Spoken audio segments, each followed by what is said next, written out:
mass suicide adhere to the Mayan calendar, which predicts the end of time to occur on the 21st of December of this year. This year.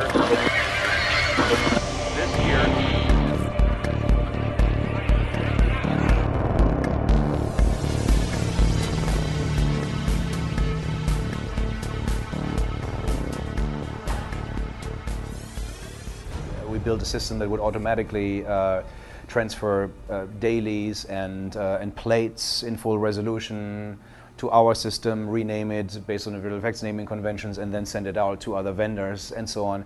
And so everything came through us through a hub. We would see everything. Roland as a director was there, and we would approve everything there. And then the level of interaction was really dependent on where the houses were located. For instance, with Sony ImageWorks and Digital Domain and Hydraulics and so on, since they were all local, we had a very close relationship, and we would go over and visit them sometimes 2-3 days a week. Scanline, Pixelmondo, and we actually had the guys come over and sit in our screening room. We looked at stuff together. Sometimes it was almost like spur of a moment where we said, you know what? I mean, we have 7 things to look at. Why don't we just call them up and they'll be here in 15 minutes? So, it's the apocalypse. End of days, the judgment day, the end of the world, my friend. There's a lot. I mean, that's usually we quote two different sequences. I think. I mean, one was the water masses rushing through the Himalayan mountains, because you have enormous scale in water, and Scanline handled that, and it was the belief that because of their proprietary system, they were probably the only ones who could pull that off in such a short time with such a fast turnaround. Yeah, where from the get-go, you know that once you start discussing, there's worldwide 2 or 3 companies that could handle something like that. And then the second one was the LA earthquake, which is really split into 2 parts. One was an in-house sequence where we drive with a limousine through the earthquake as everything is breaking apart and moving and falling. And then the second part done by Digital Domain, where we take the Cessna plane and flying through a chasm that opens up and then eventually through downtown as it's crumbling. And those 2 were for sure the most challenging sequences in the movie.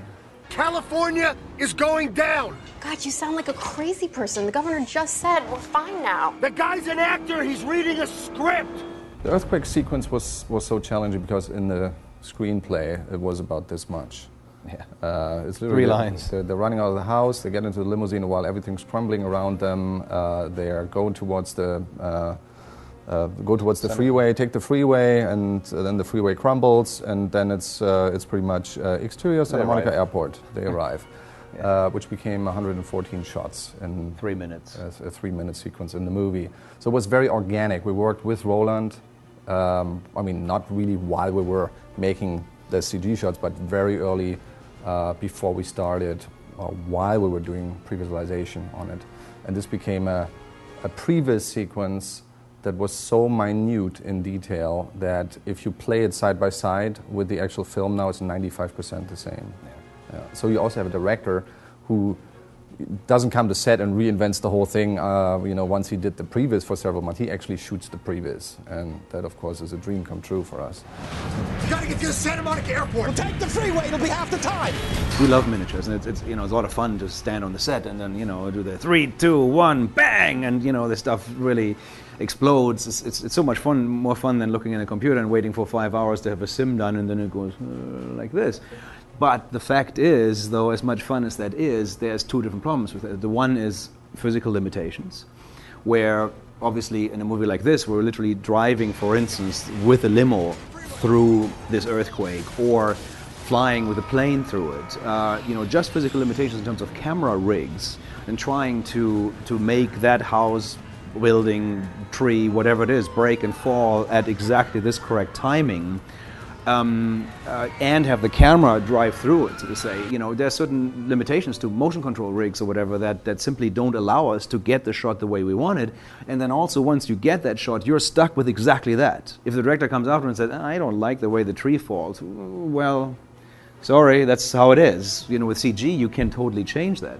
And the second thing is budgetary limitations. And that sounds weird on a big movie like this, but if you have a scene where literally the entire Los Angeles, and obviously, part of it would still always be a matte painting or whatever, but even the stuff that's close is an entire residential neighborhood, an entire commercial street like Wilshire Boulevard and so on, and then the entire downtown of Los Angeles. If you had to build all this as miniature and make it crumble and shoot it, it would become outrageously expensive and absolutely not possible to do. Just for the one shot, was always my favorite example, is the limos driving away from us in a residential neighborhood. It's also in the trailer. It's a very quick cut in the trailer though. And it's so much stuff going on at the same time, just the logistics of all of that, to look for a mile into the distance and see things shaking and crumbling and so on. I mean, just to rig that, even if you would want to shoot that as a miniature, you would have to do it in like so many parts to later composite it together, because the triggering of, let's say, like 500 events that all have to work 100%. Pretty much impossible logistically, yeah.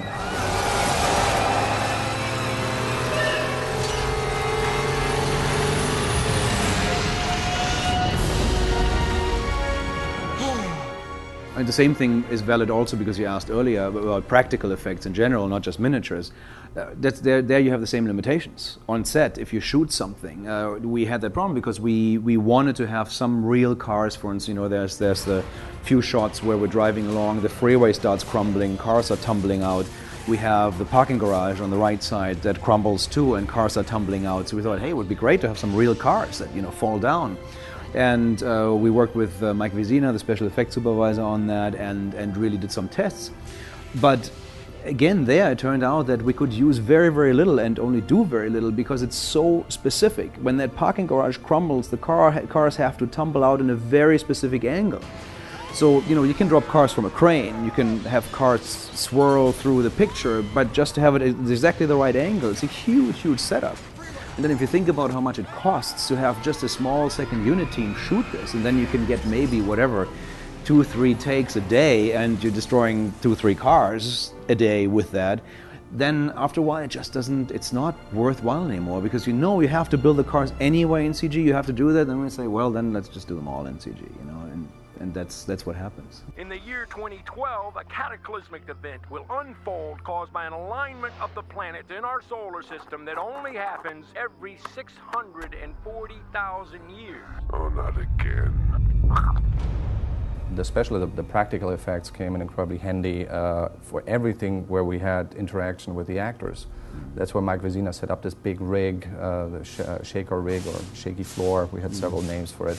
And it was 6,000 square feet, and so the actors didn't have to act. They were actually on a platform that was wobbling, like in an even wavy motion, real earthquake setup. So when they were running out of the house is crumbling behind them, which was again all CG, but they literally were running on this floor and getting into the limousine while everything was just moving and shaking. Roland, it was a mandate from the very beginning. He basically said, okay, we can't do it like in the old Star Trek movies where we do the Shatner. So they say, where they always go and then hold on and act as if the Enterprise is doing something like this. We said, no, this has to be, the actors have to have the fear on their face. It has to be real. I recently had a discussion with somebody about that, and I found it very fascinating that it's absolutely true that is happening. That's the development, and also the question that came up is like with the software you can do things much cheaper and so on. But at the same time, while that is happening, where the cost goes down, the expectations go up. So what you have to deliver with these movies is, it somewhat evens out, and so you're always still on the same track with what you actually have to do and have to show. After every project we think, oh, the next one's going to be so much easier because now we know how to do it. But then there's a whole new set of challenges because everybody knows now how to do that. So they say, well, we want to do something that nobody has ever seen before.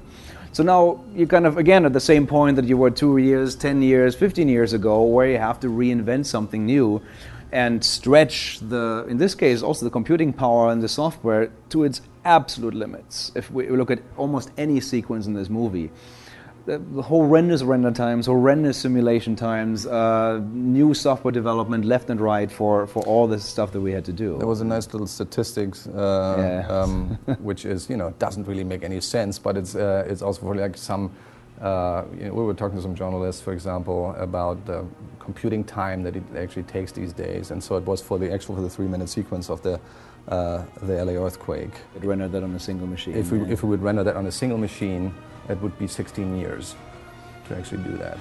So literally, I think a lot of the scenes that we've done here wouldn't even have been possible about 5 years ago, 4 years ago maybe.